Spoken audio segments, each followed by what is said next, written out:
Midnight visit. It was midnight when my boyfriend walked around the four walls of my house, and I was so happy to see him. The night was quiet, and the wind was cool. Everyone in my house was sleeping, and only the sound of crickets filled the air. I looked out from my window and saw him standing there under the moonlight. My heart started beating fast.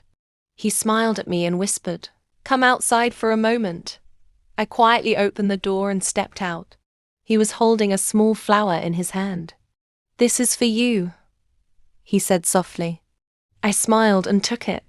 The flower was simple, but the way he gave it made it special. We sat together near the small garden behind my house. The stars were shining bright above us. He told me he missed me so much that he couldn't sleep, so he came just to see me. I felt tears in my eyes because I knew his love was true. We talked about our future, our dreams, and how we wanted to be together always.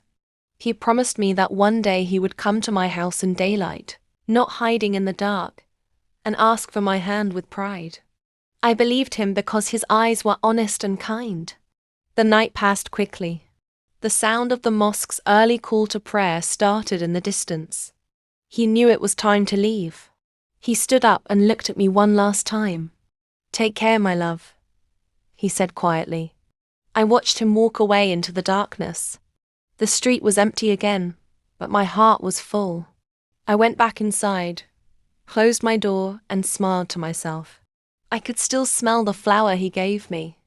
It reminded me that love is not about expensive gifts or big words. It is about small moments that stay forever in the heart. That night, I didn't sleep. I just lay in bed thinking about him and the promise he made. Sometimes, love is silent, hidden, and secret, but it is still the most beautiful feeling in the world.